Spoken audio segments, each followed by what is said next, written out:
Good day sa inyong lahat. Ngayon ay i-review natin o honest review ng Honda Click 160. Alam ko marami na nagre-review nito sa YouTube.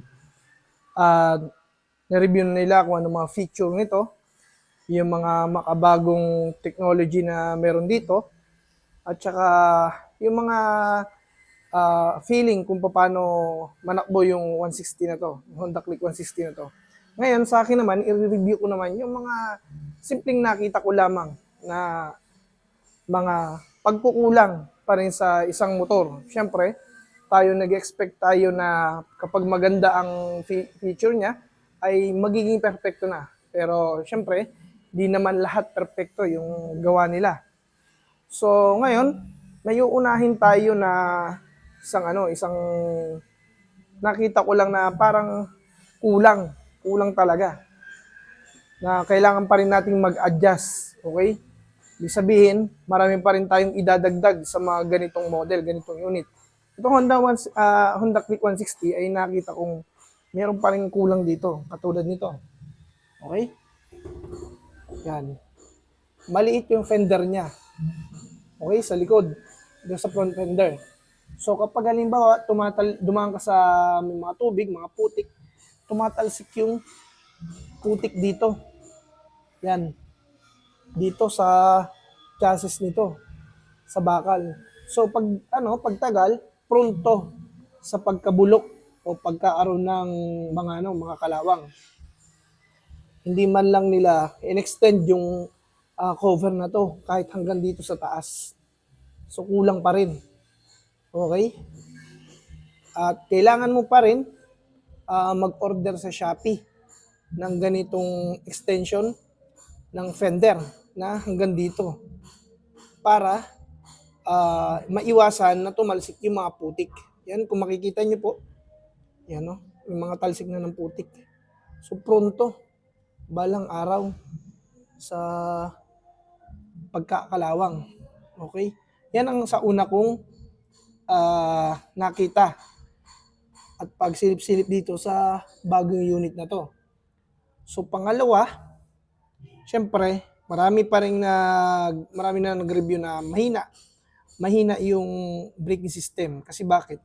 Unang sa lahat, makikita mo, parang ordinaryo lamang rotor na kinabit dito. Yan, ordinary lang siya. Purong bakal. Okay? At marami nagpapalit ng mga rotor disc na nagbibig disc, tapos with extension bracket, extension bracket, o kaya sila na papalit ng two-pot caliper. So gastos naman yon. Gastos nandito, extension, para iwas mabulok itong chassis balang araw. At gastos ulit pagpapalit ka ng rotor disc para lumakas ang preno mo. And next, sa headlight. Kung may mga experience ito, ang headlight ay sabog ang ilaw. So, expectation ko sa LED lights ay maliwanag. Pero dito sa headlight nito, medyo hindi ako satisfied kasi sabog siya pero medyo malabo. Kapag hinay mo siya, hindi siya ganong kalinawan ng high rin nito. So parang ordinaryo lang sa mga katulad ng mga MIUI.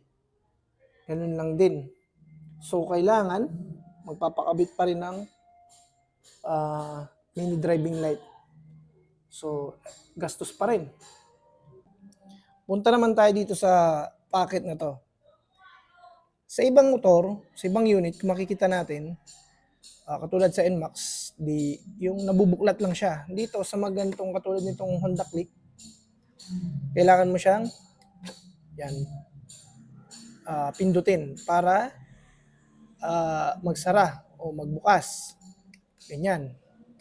Okay? Ngunit, balang araw, kung makikita nyo yung ganitong niya, ito yung parang claw dito. Yan, yung parang claw. Yan. Yung parang claw na yan. Mapupudpud yan. So, pagdating dito, balang araw, mahirapan na rin masara. o mag-clip yung taklob ng packet na to. Yan. Wala naman tayong question dito siguro sa lagayan ng USB. Ngunit kaso parang malalim lang yung saksakan. Dito. Medyo malalim lang to. So, yung cord, kailangan mong isaksak dito. Na nakaliko yung cord. Yan, dito. Okay. Pagkatapos, makikita natin itong sa ilalim na upuan. Ito. Yan. Napakahirap ng isarado ito. Kailangan mong tuktukin. Yan, ayaw mag-sarado. Yan, ayaw pa rin. Ayaw pa rin. Yan, sara na. Okay, kasi bakit? Yung rubber na to, itong rubber, ay sumasaya dito. So, yung iba, may nakita ko sa ibang nagbo-vlog, tinabasa nila yung dito. Yan, kaya maraming salamat sa ganung information. So, sa ako natatabasan. Okay, siguro, gawa nito, itong cover na to, itong cover ang nagpapaskip dito eh. Ayan. Choice naman natin yan kung gusto natin tanggalin para hindi na tayo magbawas ng rubber na yun. Pero syempre kagandahan nun, may cover eh. Kaya ganun. Pagkatapos, yan, kagandahan dito, isa lang na nagustuhan ko yung coolant. Lagayan ng coolant na dito sa loob. Yan, kaya wala tayong question dyan. And then, next, ito, one of the most prone sa pagkaputol, pagkabali. Yan. So, bibili pa rin tayo ng cover dito sa mga online shopping apps para magkaroon ng cover ito. Kasi ito, pag na talagang nabangga, putol. So, hindi naman to basta-basta isa lang na siguro ang papalitan, kundi buong asi. Kaya masaklap. Tos gas tayo dito. So, meron naman nabibiling cover lang na 200 plus. Ganyan. Okay? Tapos, sa shock. Yung shock, maraming talaga nagreklamo dito na matigas talaga yung shock. Okay? So, ramdam ko din yun at talagang danas ko. Itong motor na to ay hindi siya naka-build up para sa tagtagan. Nung pinatakbo ko siya sa tagtagan, talagang matagtag talaga siya. Pero nung pinatakbo ko siya sa asfaltadong kalsada, talagang pino, maganda ang takbo. Siguro ito ay naka-build up na merong angkas kasi marami akong nababasa sa mga comment sa Facebook na lumalambot ito pag araw-araw may angkas. Lagi ka may angkas. Paano pag solo rider ka? Yung iba solo rider daw, 2 taon na hindi pa nalambot. Dito lang ay kung may napansin niyo yung gasgas na yan. Hindi ko alam kung sa play ng ng shock na to, kung sumasabit itong plastic na to dito sa spring. So makikita nyo, hindi ko pa napupunasan yan. Ayan o. So, talagang kailangan magpalit ng shock kung gusto mong gumanda ang laro na to. So, another gastos na naman. Okay, next. Tapaludo, rear fender. Okay, ikot tayo dito. Rear fender. Naglagay na nga lang sila ng rear fender, hindi pa hinabahabaan hanggang dito. Talagang marketing business. So makikita natin, yan. Yan, makikita natin, yung dumi. Yan po yung dumi. Oh. Abot hanggang dun. Ayan. Pagkatapos, naglagay din sila ng mudguard. Tingnan nyo naman. Pitaso. So, dapat, laki-lakihan man lang nila. Para kahit papano, dahil tayo ay minsan ay kulang sa budget, na titipid, o kaya naman ay magkaroon tayo ng palagay na loob, dapat man lang, laki-lakihan nila to. Para hindi man lang, hanggang dito man lang. Para hindi magkaroon ng putik yung loob. At kasi, makikita natin, nandito na sa loob, kitang-kita yung mga ano dyan, bitu-bitu ka ng motor, ng unit na to. So, dapat, nakalakyan man lang, napakatipid. So, dapat, dito man lang, nilagyan nila. So, ngayon, mangyayari, bibili na naman tayo sa online market. So, ganyan talagang business. Okay? Talagang kailangan talaga may sa isang unit na binibili natin, may pinapalitan. Okay? Sa sumunod naman, yung lagyan ng oil. Ayan, napakalalim. Lalim, di ba? Ang haba ng dipstick nito, ang haba ng hawakan, nandun pa sa dulo yung yan o. Yan.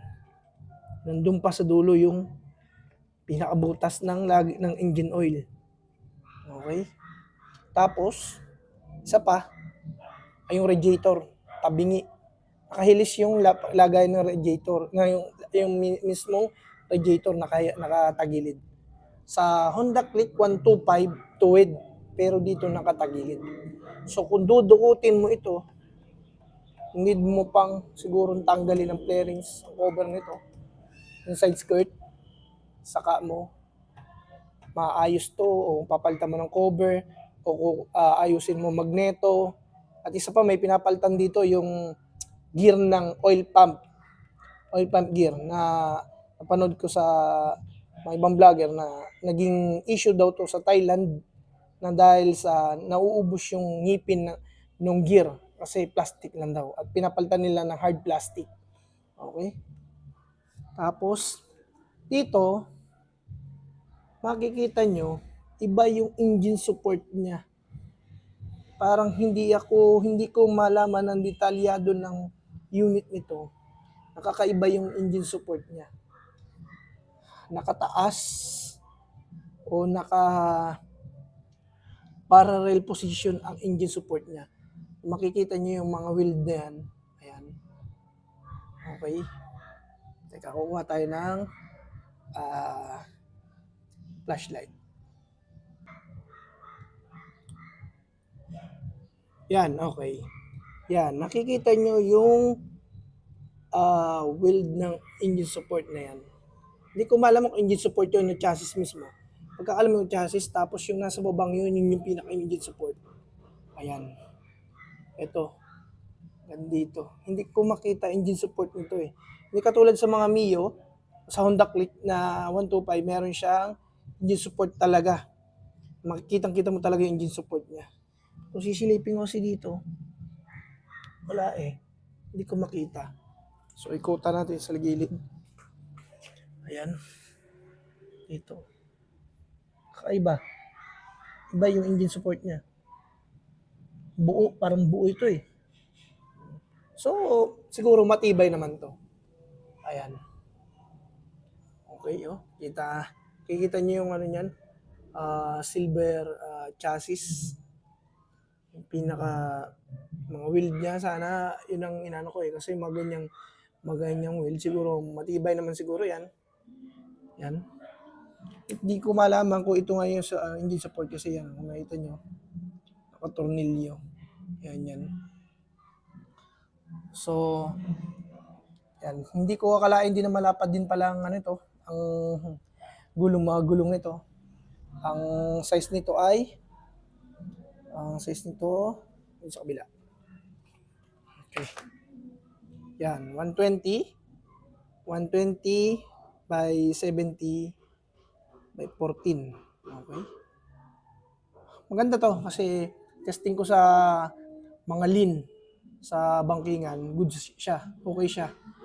Medyo naninibago lang ako kasi galing ako sa maliit na motor, sa Mio ay 125. Naninibago akong gumamit ng ganitong motor, malapad ang gulong, tapos medyo bulky ang body ng unit. So ito sana, ito pa, sa susunod sana, mag-build naman sila na masyadong malayo to. Napakalayo. Ayun o. Maganda sana ang forma niya kung halimbawa hanggang dito lang. O halimbawa, nakatulad sa iba na itong signal light, ito ay nandito na. Okay? Mas maganda sana yun. Ito, tulad ng signal light, nandito na. Hindi ko alam kung anong purpose nila, kung bakit nilalayo pa nila yung signal light dito.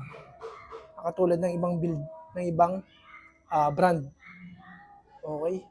Ito yung mga honest review lang na kung saan talagang sinishare ko sa inyo. Kasi maraming nag-re-review nito na hindi ko naririnig sa kanila yung mga ganitong mga nakikita sa isang unit.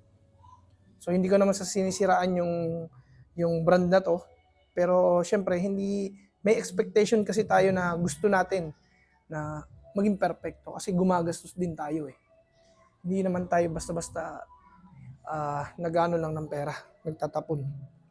Okay? Sa ano naman, sa looks niya, goods naman siya.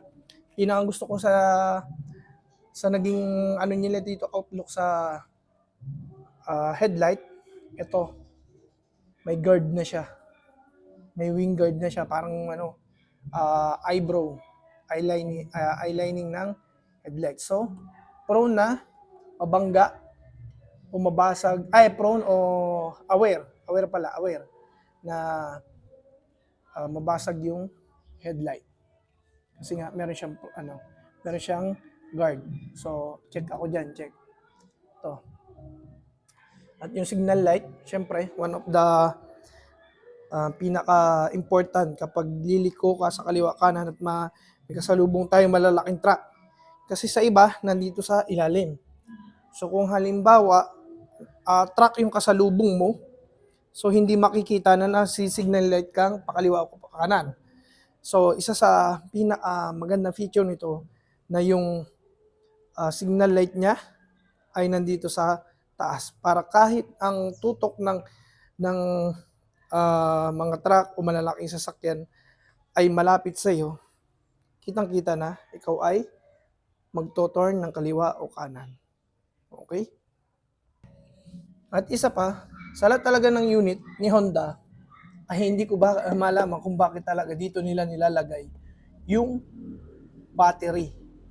Yan. Sa lahat ng halos-halos na unit ng scooter, dito nila nilalagyan ng battery ng ganitong may gulay board yung may ganitong gulay board lang. Dito nilalagyan. Dito nakalagay yung battery. Bakit hindi dito sa loob? Hindi natin alam kung ano yung kanilang purpose doon. So, siguro, wag lang malulubog sa tubig. Pero ang pagka-explain naman sa akin nun, hindi naman siya basta-basta mapapasokan ng tubig. Okay? Patapos, napansin ko lang din, yung skirt nito, yung side skirt nito, ito, glossy pala to. So, sayang. Pero maganda. Huwag lang talagang tatamaan sa mga gutter o sa mga malalaking bato kasi sayang talaga. Okay? Magagasgasan lamang. Papangit lamang. Okay? At isa sa gustuhan ko din sa center stand nito. Pansin nyo to. Itong tinutuunan natin pag magsa-center stand tayo. Sa iba, hanggang dito, labas. Pronto sa, halimbawa, maglalakad ka, nagmamadali ka, matatapilok ka, madadapa ka. Pero dito, sa Honda Click 160, talagang level lang siya dito. Yan o. Hindi siya talaga nakalabas at hindi malaki yung ganitong bakal niya. Yung kanyang tari kung sa hamanok. Yan. Hindi malaki talaga. So, goods to sa akin.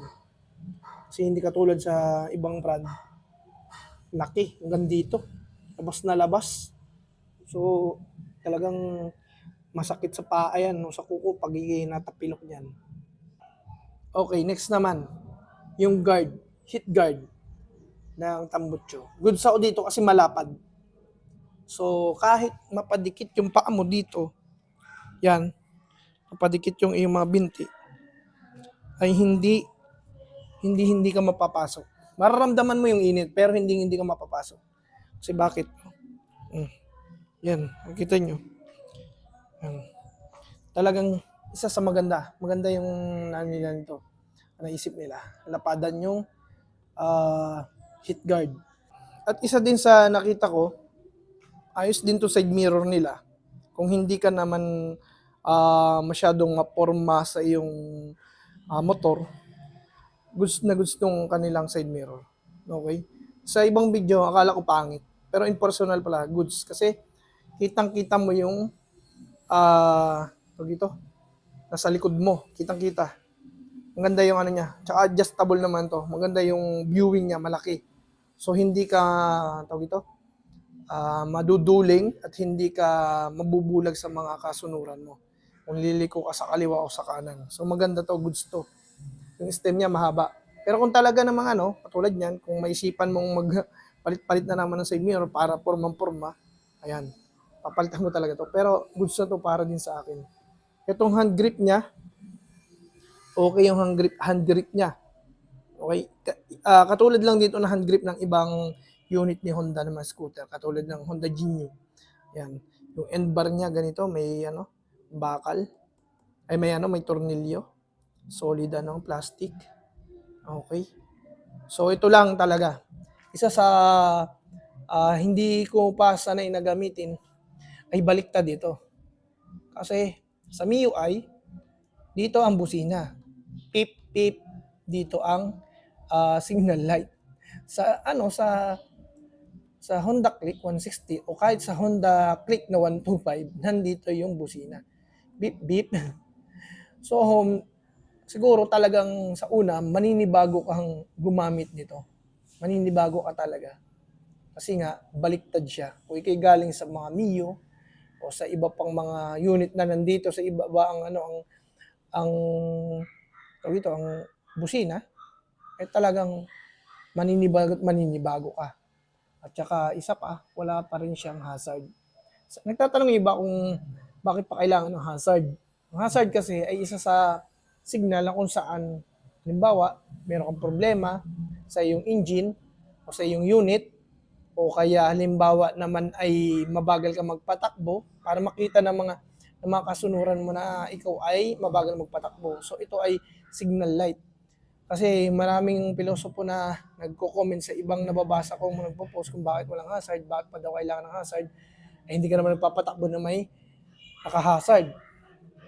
So, hindi nila alam na importante ang hazard sa mga sasakyan. Kasi ito ay signal na kailangan mo ng emergency, may problema unit mo, o kaya ikay mabagal magpatakbo. Ibig sabihin para makita ng kasunuran mo na ikaw ay in slow motion sa pagpapatakbo ng sasakyan. So napaka-importante talaga nun.